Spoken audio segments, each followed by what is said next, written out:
And welcome back to the newest episode, episode 10. We've made it to 10 episodes, Logan. Big milestone. Big milestone so far.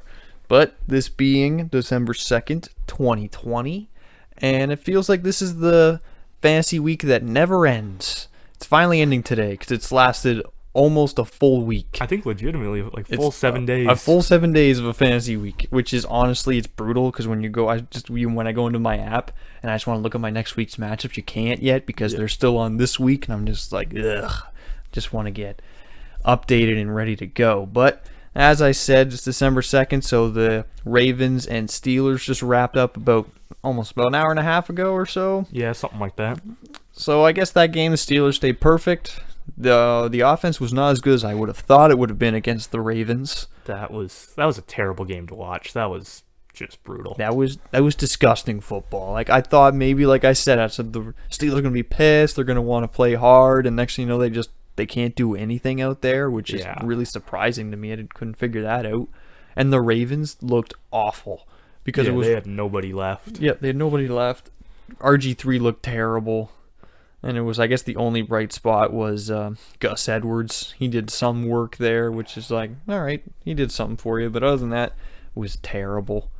But to the more important news of the fantasy season so far, Will Fuller has been suspended for 6 games for doing the drugs, for injecting the needle, or whatever he did. He didn't even the thing is, he didn't even appeal it. Like, he automatically just owned up to it. He was like, yeah, I did that. Yeah, it's not a great sign. It's like he said, didn't know it was in, whatever. He knew. Considering another guy on his team just tested positive for the exact same thing for the same reason, it seems like there's, I don't know, if you're immediately accepting it, you probably knew what you were doing. You probably knew what you were doing. Exactly. But now that is huge news because Will Fuller was, I believe he was wide receiver 4 on the season. Yeah, he was having a great year. Yeah, having no Will Fuller now for the rest of the season. If you owned Will Fuller, you were loving it because he was the Flying V, as he's well known for. I don't know if that's a fantasy footballer nickname or not. I don't know. I've heard the Flying V from a lot of different people when it comes to Will Fuller. He's been exceptional this season, being very consistent, getting roughly 12 points a week. Actually, he almost had 12 or 13 points every week he's played, which is actually crazy. And then he had the blow-up game where he had 32. Oh, I'm sorry, I was looking at projected stats. I'm a goofball. But no, he was really good for this season. And then he had his blow-up game on Thanksgiving for 32. Now, without Will Fuller, what does this do to Deshaun Watson? I mean, I think it hurts them a lot because, I mean, we've talked about this before. They're going into a really rough stretch of the schedule right now. Their next 3 matchups are 2 against Indy and Chicago. So, Indianapolis at home, and then on the road to Chicago, on the road to Indianapolis. Mm-hmm. Now, his best receiver, he basically only has one, established receiving weapon at this point, which is Brandon Cooks. Behind him, you got Kiki QT, Jordan Akins at tight end. There's not a whole lot of weapons there with the tough matchups. I'm worried about him going forward. He'll probably still be startable, but I don't know if he'll be elite.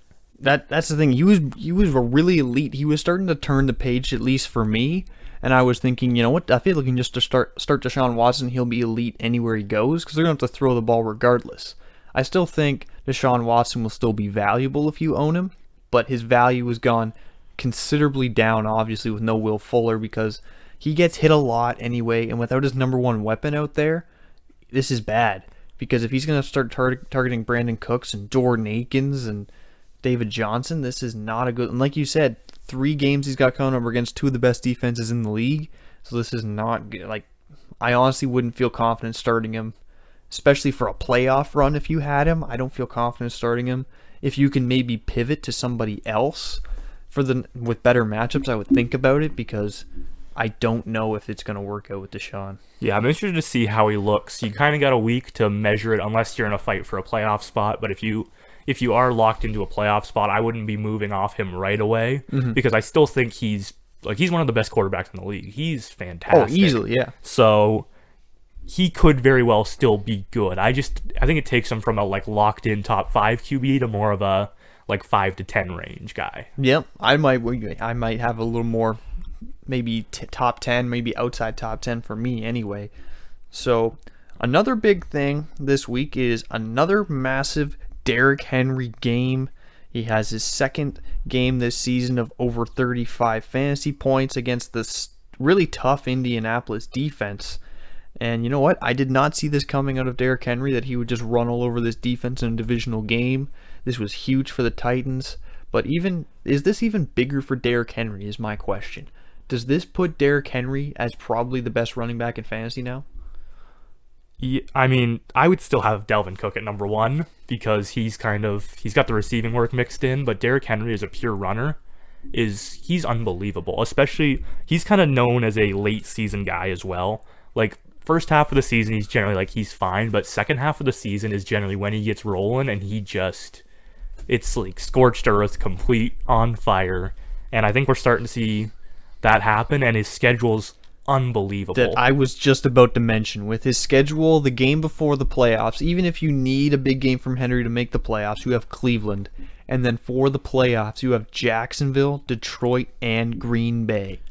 And you know Tennessee's going to be fighting for that division for pretty much the rest of the season. So whether he's going to have to play meaningful time every single game, those running matchups are juicy. Yeah, he's saying that he might be my number one running back rest of season, even in the half-point PPR, because they want to use him. He's such a monster. They use him in the red zone. Like, yeah, I genuinely would not be surprised if he puts up more like 20-plus 30-point weeks every time against these three playoff matchups.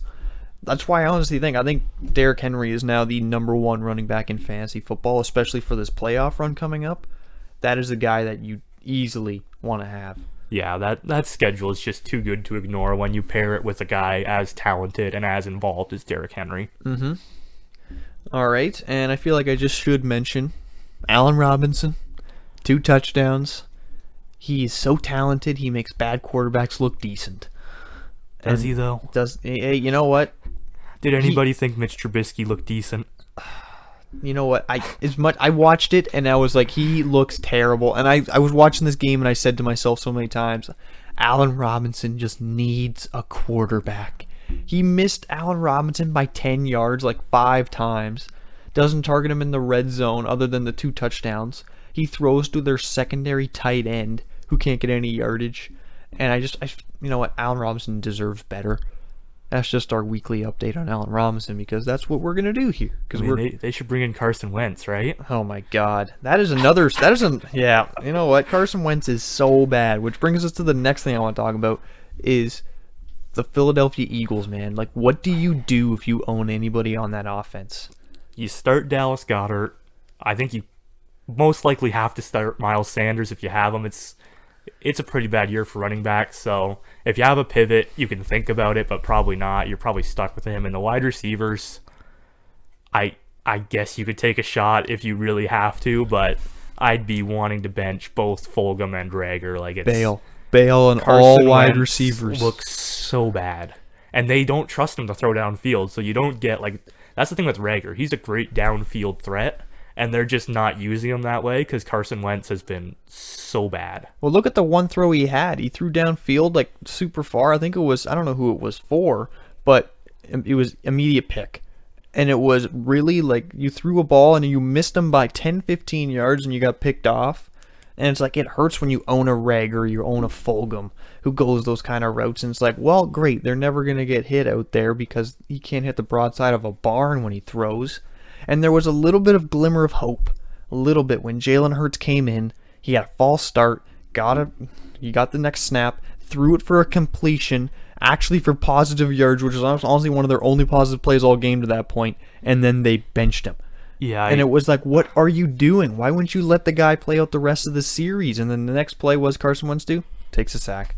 Because that's what Carson does. He can't be worse than Carson Wentz. Because at this point, Carson Wentz has turned into like a Mitch Trubisky, which is like his only real attribute he's bringing right now is the fact that he can run, which is also what Jalen Hurts is good at. So, I mean, worst case scenario, Jalen Hurts, you have to protect him just as much as you're protecting Carson Wentz. So, I don't get why you don't just make the switch, give him a shot. Your season, at this point, it's not done. You're still in a playoff fight, technically, but, you're not going anywhere this year. You might as well take a look, take a see what you shot. have. Well, in theory, they are still competing for the division, so I get that they're still wanting to go with the guy that like is their guy in Carson Wentz. But I totally agree with you. Why not just give Jalen Hurts a shot and see what it does? And I honestly think for fantasy purposes, that could honestly do something for all these guys on offense, especially with Zach Ertz being designated today to come back from IR. Who knows what that offense could look under Jalen Hurts? Who knows? Yeah. Maybe he actually gets something going, and maybe the Eagles look a little bit better on offense. But we will never know because they will never start him. Because Doug Pearson pretty much is unreliable to do anything smart at this point. Yeah, he's pretty stuck on Carson Wentz, which, I mean, I get it. Carson Wentz, he was an MVP candidate a few years ago, but he's fallen so far. All right. So now, kind of with a little bit of a recap and stories of the week that we kind of just went over quick, we're going to go do some quick waiver wire pickups that we like this week. We're going to just do some quick ones, nothing too really in-depth, but we're going to go position by position here. So we're going to start off at the quarterback position for week 13. Logan, do you have a guy at the quarterback position that you would really like to pick off the waiver wire that you think most people could get? I mean, my guy would be Kirk Cousins. He's been actually surprisingly good this year. They get Jacksonville at home this week, so good matchup. Delvin Cook is banged up. I think he'll play. It doesn't sound like it's anything major, but I think it could lead to a little bit more work in the passing game, and I think Kirk Cousins is going to be pretty solid. And also, side note on that, Adam Thielen is getting off the COVID list today, so Yep. he will be back for that game against Jacksonville, so he'll have his number one weapon back, Yep. which makes that pickup an even better one in my opinion, so I really do like that. Guy for me that I feel like you could get, you know what? Phillip Rivers. Phillip Rivers is playing the Houston Texans, who obviously we've already mentioned have lost Will Fuller, so they don't have much of an offense anymore. But you know what? Indy still has to compete for that division, so they have to play hard and they have to score points, and their running game is up in the air. So they're going to have to live through the air most of the time. And against Houston, they are not good defense. They don't have an offense, so Indy's going to have the ball a ton. I think Phil Rivers has a pretty good game here, bounces back. Yeah, and I mean, I already mentioned another guy tested positive for a banned substance in Houston, and that was their number one cornerback. So their corners were already pretty bad, and they just got worse. So I think that's a matchup you can pretty easily pick on. Is there anybody else the QB position you like? I mean, Ben Roethlisberger, if he's there, he looked pretty bad today, but the passing volume is still there. I think he's a guy that you can fire up, and his floor is basically what he did this week, which was 13.5 points, which is not ideal, but it's also not completely knock you out of a matchup. So with Washington and Buffalo coming up, Cincinnati in week 15, I think he's a guy you can pick up and just be a safe starter. Now, I'm going to bring up this guy, which I feel like I bring him up every week. I brought him up last week, and I'm going to do it again. And I'm sorry. It's Derek Carr. I hate saying this. I didn't want to say it after my Falcons magically blew out the Raiders, which I am still mad about, because we're just going to, win meaningless games at this point. But Derek Carr gets the Jets week 13. He's honestly, if you're going to have a quarterback and you're going to take a shot on him, I think this is the last time I'm going to give Derek Carr a chance. Yeah. If he disappoints again and has another, what did he have last week? He had 1.6 points against the Atlanta Falcons. That shocks me. But if he has that again against the Jets, I think Derek Carr would be legitimately out of town. Honestly, in Vegas. They still have Mariota there, who's not good, but he's an NFL level quarterback, and if Carr can't do anything against Atlanta and the Jets when they're in a playoff fight, you could see a switch. Yep. So this is the last week I'll give Derek Carr a chance on the waiver wire. So if he's there and you need him, take a shot on him. All right, we'll move on to running backs now. Running back position, as we said, it's very thin. There's really nothing left. Is there anything that you kind of look at, maybe pick the bones, see what's there? Yeah, I mean, I like Frank Gore this week. He's got Vegas. That's a great matchup for running backs. He's getting basically all the work. He had 18 carries, 3 catches last week. It's not a name you're excited about, but I think if you just need a solid 8 to 10 points, I think he can give that to you pretty safely. I get that. I think another guy for me, if injury dependent, obviously, I think it would be Adrian Peterson. If DeAndre Swift is not gonna be able to go, which I think he's trending towards playing against Chicago, But if he can't play against Chicago, I think Adrian Peterson would get the workload again, because he had 17 rushes against Houston, 15 rushes against Houston. Yep. So he has the work there. So if you're looking for that, he obviously had 2 touchdowns, which really helps his points. But if they're going to use him in the red zone like that, that's somebody you would look at just to get you some really garbage time touchdown points. Yeah, one other guy to look at to pick up is Devontae Booker. Josh Jacobs is banged up. He could be questionable going into the game. And his backup is Devontae Booker. They get the Jets, which is a great matchup. Booker's actually looked pretty good this year, too. Yeah. So I think he's a guy that's an easy plug and play if Josh Jacobs misses. Yep. All right, so the wide receiver position. For me, I think a guy you should probably think about picking up is probably one of the only guys that you could really feel confident in picking up, at least taking a chance on, is Kiki Kuti. Hope I said his name right. I think it's Cutie. Cutie, whatever. Same thing, it's weird. But Kiki Kuti, he's playing Indy. It's not a great matchup, but at the end of the day, like we've already mentioned a few times, Will Fuller's gone, so they don't have a whole lot of offensive weapons to choose from. So Cutie would automatically go into that number 2, number 3 role, maybe behind Akins. Akins or Cutie would kind of flip between the number 2 option and number 3 option pretty much in the passing game. So I feel like that's a guy to take a shot on. Cutie in the past has been known to have some really big plays, 70-yard bombs for touchdowns, that kind of thing.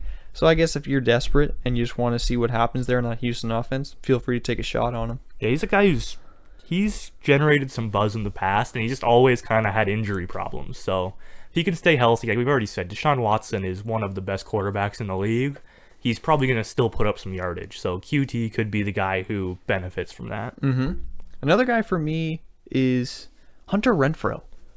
As much as I don't like the Raiders' offense, because we've mentioned Derek Carr is so unreliable at the QB position, Hunter Renfrow is somehow staying pretty consistent. He's getting roughly about 10 points. Like he's gotten 10 points over 10 points 3 times. He's been over the 4 to 6 point game, like pretty consistently, and he has the Jets, like we've already mentioned. So if you're going to have a guy playing in the offense against the Jets, you take that all day, every day.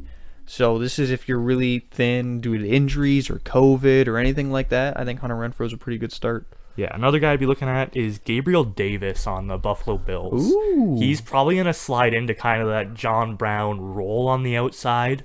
John Brown's on the IR now, so like Cole Beasley I think is going to get he's going to be the main beneficiary of John Brown missing, but there's still going to be work to be had, and Davis has looked good this year.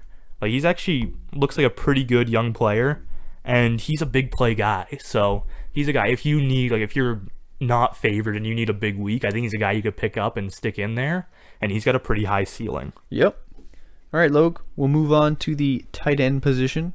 The tight end position has been it's probably the most streamed position in fantasy football that you can just pick up and drop guys week to week because you don't know what their performance is going to do.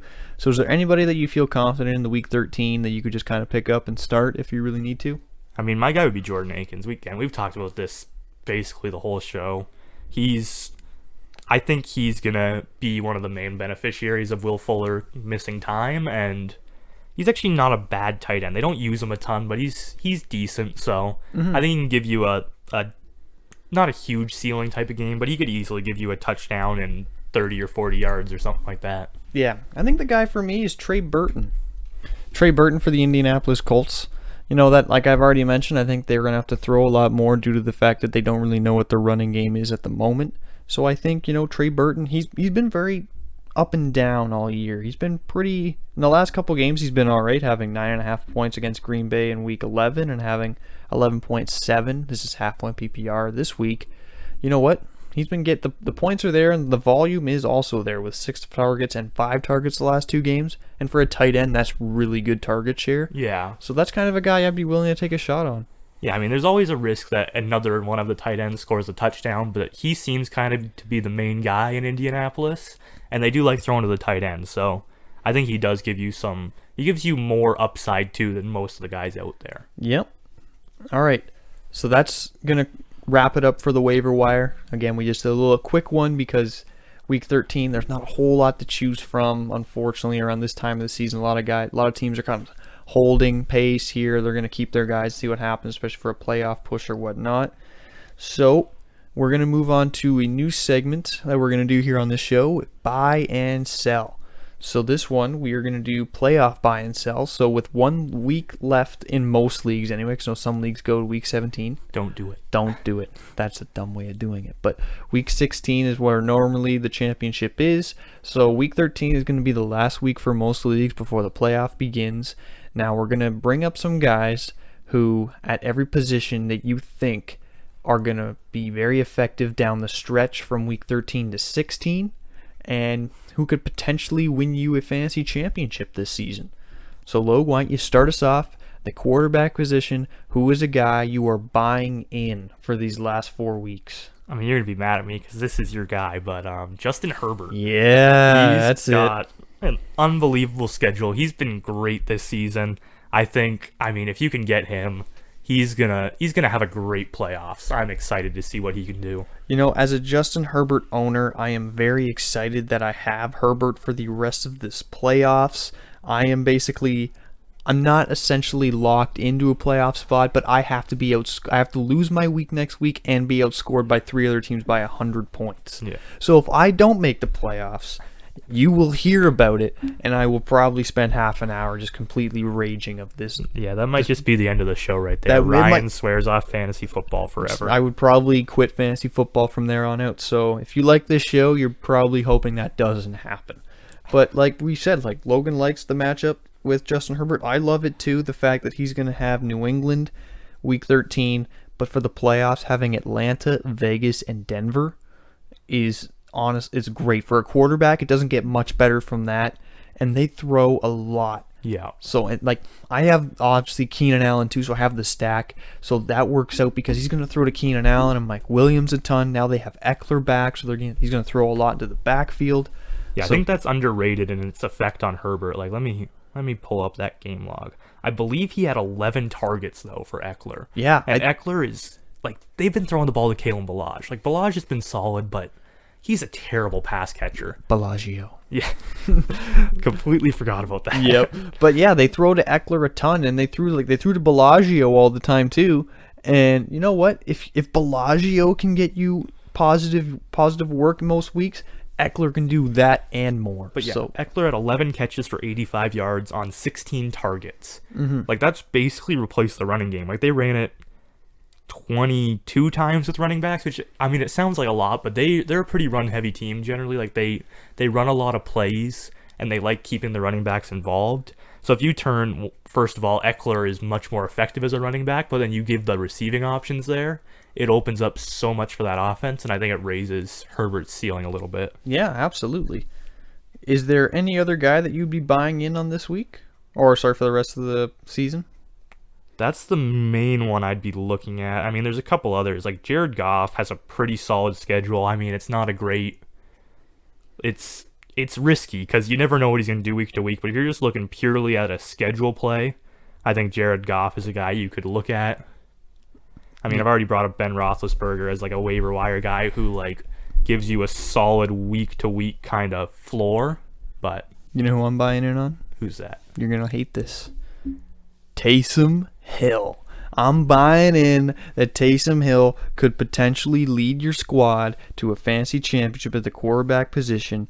Granted, week 13, he's got Atlanta, another great matchup. Then other than that, he's got Philly, KC, and Minnesota. None of those teams really scare me defensively. And with the thing about quarterbacks is the rushing is a cheat code for quarterbacks. And that's what Taysom Hill does. He's pretty much eliminated most of the passing game for anybody, really. Yeah. And he's just going to run, and maybe just throw little passes here and there. But he's going to get those little garbage, like, rushing touchdowns from the goal line that are stealing it away from other guys. But I love his matchups. I love that he's going to run the ball a ton. Give me more Taysom Hill. Yeah, I mean, on paper, Philly and Kansas City look like bad matchups, but Taysom Hill is he's not a normal quarterback. So you can't really look at how they've defended quarterbacks and assign it to him. Like, his value's in the rushing touchdowns, and those are just going to keep coming. Like, that offense, regardless of whether or not Taysom Hill has looked good. Like, last game, he looked pretty rough. Mm-hmm. But the offense, it's well built. It's got a lot of good pieces, and it's got a good O-line. So they're going to move the ball, and then Taysom Hill's going to get red zone looks, and he's going to rush quite a lot. So I think he's a guy, again, he's safe, but he also gives you that ceiling with the rushing touchdowns. All right. Who are you selling for quarterbacks? I mean, we said this earlier in the show, too. I mean, Deshaun Watson's a guy, you don't give him up for nothing, but if you could pivot to a Justin Herbert and get another asset or something like that. I don't think you can trade right now. Well, depends. Some leagues you probably still can. Some leagues you probably still can, but yeah, if you can pivot and do something else with Deshaun. But he's a guy that I'm concerned about down the stretch. Yep. I think a guy I'm going to sell is Ryan Tannehill. Ryan Tannehill, after having his scorching hot start, it was up to week 6. He was one of the top players, and I think he was top 10 in fantasy, probably top 5 QB at that time. And ever since then, he's only got over 20 points one time. Yep. And like we've mentioned, Derrick Henry has an unreal schedule to run the football. They're just going to do that. You're probably going to see a couple bombs to A.J. Brown, but other than that, Tannehill's not going to throw to anybody. Yeah, I mean, the quarterback schedule in the playoffs is actually not that great. Like, Detroit and Green Bay have both been pretty effective against quarterbacks for fantasy purposes. So it's great for the running back, bad for the quarterback. You're probably looking at them just running the ball as much as they can. Another quick sell for me is Pat Mahomes. No, I'm just kidding. You do it, man. I'm not doing that. All right, so we're going to move on to the running back position. I think a guy we've already mentioned, you buy heavy into Derrick Henry. I think Derrick Henry could legitimately be the guy you look back on in these last 4 weeks if you're going to go for a championship and think he's the reason why I won a championship. Derrick Henry is the guy that scored me 25 plus points in the last 3 weeks of the fantasy football season. Look what he did at the end of last season. Like Logan already mentioned, Derrick Henry has his most production, it seems like, at the end of every season. And he continued on the playoffs last year. If this is when Derrick Henry starts picking it up, like, watch out. If you have to play him in the playoffs, I would not feel safe. Yeah, I hope for your sake he's missing the playoffs in your league, or else you have him, because he's a guy who could very easily just single-handedly win leagues. Oh, I would honestly, I think like I've already mentioned, I think he's the number 1 running back going into the playoffs, hands down. Is there a guy that you're buying in on heavy? I mean, I'm going to give 2 guys here, same team, Aaron Jones, Jamal Williams. Ooh. They have a great playoff schedule. They get, let me see here, Detroit, Carolina, Tennessee. Oh, beautiful. And they've both been heavily involved. Like, Jamal Williams has been deceptively good. Like, his last, since week 7, you're looking at 19.4 points, 15.2. He missed a game. I believe that was due to COVID, but then 7, 8.1, 13.3. For a running back, that's pretty solid. He's a guy you could, like, he could still be on your waiver wire. He's only owned in 60% of Yahoo leagues, so he could be out there, and he's got a fantastic schedule coming up. And Aaron Jones, we know he's a stud, so great schedule again. He's going to tear it up in the playoffs. Now, for me, this next sell, I'm going to do another sell here. And you know what? This might come as a bit of a shock to most people, but I think you got to almost sell on Alvin Kamara. It did not look good that the fact that Latavius Murray had a crap ton of work against, who were they playing last week? Denver, sorry, I was pulling a blank. That Latavius Murray outworked Alvin Kamara, that is not a good sign if you own Alvin Kamara. And this is going to continue, I think, as long as Taysom Hill is the quarterback. And the fact that it looks like, I don't even think Drew Brees is scheduled to come back until probably week 17 almost. Yeah, they haven't really given a timeline, but I think 11 broken ribs, a punctured lung, I don't expect him back. I would say he'll be early. back until maybe the playoffs. So they're hoping to get that number 1 seed so we can rest up a bit.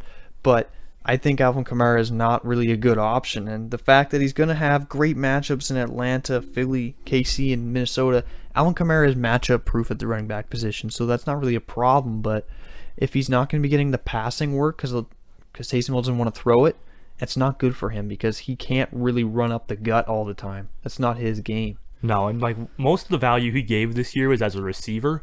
And with Taysom Hill, he just doesn't throw to the running back position. Like, listen to these targets from like Alvin Kamara. This is from week 1 on. It's 8, 9, 14, 4, 10, 8, 13, 6, 8. And then since Taysom Hill has been starting, 1 and 2. Yeah. So that is not good at all. And like even like the rushing work, he's been very consistent, staying roughly around like 10 to 13 rushes a game. But if that's all he's getting, he can't really run up the gut, like I've said, for 20-yard rushes all the time. That's not his kind of game. Yeah, you're still starting Alvin Kamara, but I don't know if he's that like locked in elite fantasy option anymore. Like, And with that being said, I'm buying in heavy on Latavius Murray. Yeah. I think he's definitely now almost the back to own in New Orleans, which I did not think I would be saying at this point of the season. He's more of a power runner than Alvin Kamara. Like, it's kind of similar to when it was Ingram and Kamara. Like, you got Kamara, who's so shifty. He's a great pass catcher, fast on the outside. And you got the guy who just the between the tackles pounder, and that's Latavius Murray. And that's kind of more what they seem to be looking for when they have Taysom Hill at quarterback. So Yep. Now with Alvin Kamara, let's do a name game here quick. Who would you rather own? Would you rather own Chris Carson or Alvin Kamara? Sorry, let me just pull up schedule here for Chris Carson, because Chris Carson was really good this year. I would probably take Alvin Kamara just because Carson's got a rough schedule week 15 and 16, and Kamara has such a high ceiling if Drew Brees comes back. Eckler or Kamara? I would, again, probably lean Kamara. Eckler's coming back from injury. Great schedule, but I don't know. It's hard for me to go against Kamara, even saying all of this. Josh Jacobs. I mean, Jacobs is banged up. Again, I'd probably go Kamara with the injury concerns. But like that's the thing is like a lot of that normally it's just an easy Kamara. Like there wouldn't even be a question. Now it's kind of like it's almost kind of like maybe you have to think about it. If I knew Drew Brees was out, I would definitely take Eckler. I would consider Carson, but just the upside, like Kamara was a top 3 running back with Drew Brees under center. So if there's a chance at that's hard to turn down. Now, is there any other running backs that you're buying or selling on? I mean, the guy I'm buying on is Wayne Gallman. Ooh, wow. Giants running back? He's been good, like surprisingly good. Like, let me pull up his game log. So, since week 7, really, when he took the job, 13.9, 12.7, 14.2, 18.5, 16.6. And that's with no real good matchups. I mean, he doesn't have great matchups coming up, but that shows that he's getting it done no matter what. It's not a ceiling play, but he's a guy you can safely just drop in your lineup, and he's been good. Yeah. I think another buy guy for me is Antonio Gibson. Antonio Gibson, he had an unreal game against the Cowboys on Thanksgiving. And you know what? He's got some okay matchups going for the rest of the season. He's got Pittsburgh for the last week is not great. You know what? Then he's got San Fran, Seattle, Carolina, which is it's not unfeasible to think that he could be a top 10 running back most weeks against those teams because it's him or McLaurin in that offense for Washington. So I honestly do believe that Antonio Gibson could potentially have great weeks again, maybe of 20 plus points. Yeah, I mean, he's been pretty reliant on the touchdowns, but I don't see any reason those touchdowns aren't going to continue. They want it, like they don't really want Alex Smith throwing in the red zone. They pound the run, and Gibson's been effective. So I agree. I like him moving forward. All right. Wide receiver position we go for buy and sell. Logan, give me your buy and sell for a wide receiver. I mean, my biggest buy would be Brandon Cooks. Ooh, yep, that's because again, pretty like good. he's actually been good this year. He's a guy who has a long track record of being a really good wide receiver, and he's the only option now for Deshaun Watson. As a deep threat, Deshaun Watson loves going deep. I just think all the elements are there for him to have a great end of the season. You know what? I think a buy for me is it's already been said a few times that we really like this core, but I'm buying in on all of the Pittsburgh wide receivers. Yep. The fact that even today you had Big Ben throw 51 times. If you're going to have the quarterback throw 51 times, give me anybody who plays in that offense. Yeah, for Especially sure. for an undefeated Steelers team that is probably going to have to play every game really hard for the rest of the way because I think the Chiefs are going to give them a run for their money to try to get that 1 seed. So they got to win every game out, I think, from here on in order to have that number 1 seed. So if you're going to throw 51 times or around there, give me Juju, give me Chase Claypool, give me Deontay Johnson, even give me Ebron, really. Like, give it to me. I would take that.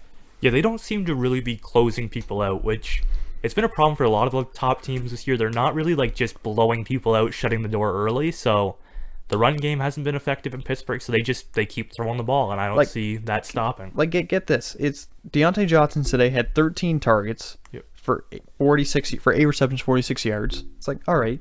Chase Claypool 9 targets for 6 receptions, 52 yards. And let me just find Juju here. Juju's wasn't on my list right away, but Juju had 9 targets, 8 receptions, 37 yards, and a touchdown. Yeah. So, like, they're all getting almost double-digit targets. So you give me any one of those guys, I'm a very happy man going into the playoffs with those matchups. And like I said, they got to try to keep winning games, so they're going to be throwing the football all day. Yeah. Yeah, those guys they're gonna be nice starts. Is there any wide receiver that you're looking at and thinking, you know what? It's time to jump ship. It's time to bench. Time to pivot somewhere else. Just one more bye before we move on. Oh, okay. Deebo Samuel. When he's been healthy this year, he's been really effective. I look at this past week. They're playing the Rams. That's the worst matchup for wide receivers. Gets 13 targets, catches 11 of them for 133 yards. They use him. They scheme him touches. They love giving him the ball behind the line of scrimmage. So you know his volume is going to be safe. And he's such a good player with the ball in his hands. Like, it's almost like watching George Kittle where he just like shrugs guys off, except it's at the wide receiver position. Like, that he's a strong dude, and he's gonna put up some good numbers, I think. Mm-hmm. Now, is there anybody you're selling on? I mean, one guy I'm selling would be Devontae Parker. If Fitzpatrick is in there, I think he's gonna be okay. But we've seen with Tua, there's no volume for Parker. It hasn't been pretty. So I think he's a guy, like, the schedule it's not great. KC is a pretty bad matchup. If he's getting Stephon Gilmore against New England, that's pretty rough. And then Vegas in the final week is pretty solid, like week 16. But I'm worried about him. His last 2 weeks have been good with Fitzpatrick, but Tua's coming back at some point, and that's gonna hurt his value a lot. Yep. I think, another guy we've mentioned a ton on this show. He's an easy sell for me at the wide receiver position. Michael Thomas. Yeah. Sell on him. We've already talked about Taysom Hill enough. Feels like he's our boy almost at this point because we talk about him all the time. But you got to sell on Michael Thomas. Taysom Hill will not throw the ball consistently enough to get Michael Thomas a lot of touches as a top-tier wide receiver. He might get some looks here and there, maybe near the end red zone or maybe on some slants and that kind of stuff. But other than that, he has really no value. Because ever since Taysom Hill started, he did get 14.9 points in the first game he started. Then he gets 7.10 against Denver. That game, it was out of hand, but Taysom Hill looked pretty bad throwing the ball against he Denver. He did not look good as throwing the football against really anybody, even Atlanta. It was just more big yardage plays against Atlanta that really got him. But other than that, I don't like Michael Thomas starting in your wide receiver position if you have to. Obviously, you're probably going to start him, but if you have like a really deep bench, which if you've played the season right, played the waiver wire right, done some good trades, you probably should have some good options to pivot to. Yeah. So maybe some matchups to start. I would probably think about maybe benching him if you can. Yeah, I mean, if you're in the playoffs and you have Michael Thomas, you've been working without him basically all season, so you should have some options there to move to if you need to. Mm-hmm. You have anybody else for the wide receiver position before we move on? I mean, we haven't really touched on him, but the Bengals wide receivers, like, it looked bad there. I don't know how you can trust any. Like, T. Higgins caught a touchdown, which bailed out his week, but it was not pretty watching them work on offense. No, that's what's going to happen when you have a backup quarterback, especially for the Bengals. It's not going to look pretty, especially against the Giants. The fact that they did anything, I was pretty surprised, but going forward, I wouldn't feel confident starting really any of them. Maybe T. Higgins if in a flex play if you really need to. Yeah, if you're desperate, but even him, like, 5 for 44. He got the touchdown, which is good, but if you're getting 5 for 44 out of a guy, that's not ideal. Yeah. All right, let's move on to tight ends. I mean, for buys, you already hit my guy. It's Eric Ebron. I think with that schedule, with them throwing the ball as much as they are, he's going to get used, and the tight end, if you're getting used, that's about as much as I can ask for. Like, he got 11 targets today, so the volume is there for a tight end. Like, that is like Kelsey Kittle kind of numbers for targets. Like, you don't see that every day as a tight end. So getting something like that, you're pretty happy with. Well, and he's always a threat for a touchdown. I believe he had a 10 or 11 touchdown season a couple years ago. Like, he hit the double digits, I'm pretty sure. So he's always capable of pulling in a touchdown, which is, again, if you're playing a tight end, you're looking for volume or else you're looking for touchdowns. And he can conceivably give you both on any given week. So yep. I think my buy would be, as a group, would be the Philadelphia Eagles tight end group. Yep. As bad as it sounds, Carson Wentz, I feel like they just want to throw to linebackers because they feel that maybe he's not going to get picked off. He throws to the linebackers. And he's like, don't throw to corners, please, because you'll probably get picked off. So with Ertz coming back, I don't know what that does to Goddard or what that does to Richard Rodgers. But I still think Goddard would be probably the guy to own, at least to see what happens when Ertz comes back. But I feel pretty confident in them going all the way. They have some pretty good matchups going into the playoffs, having New Orleans, Arizona, and Dallas for the playoff run. Those aren't really anybody that's going to shut them down. And the Eagles are going to have to throw all game anyway, so it doesn't really matter. Those defenses aren't going to shut them down, so they're going to throw all day. So give me that tight end group. Yep. Anybody you're selling on? I mean, this is a guy I own him on my team. He's a guy I talked up a lot. Austin Hooper. I really thought the volume was going to be there. He was starting to get it before he had, I believe it was appendicitis. And then they lost Odell, and it just hasn't come through. Like last game, I believe it was Jarvis Landry had 11 targets, and then the next best on the team had 3. So basically, it looks like for Cleveland, you want to start Jarvis, and everyone else other than the running backs, you're just sitting on the bench because that's really all Baker Mayfield was using. Yep. So, I mean, Hooper, he gives you the chance for a touchdown, but I mean, even this week, he had a touchdown, 2 targets, 2 catches, 13 yards, and a touchdown. Like, it's good enough, but it's not anything you get excited about. Exactly. I think for me, another guy you got to probably pivot away from is Jimmy Graham.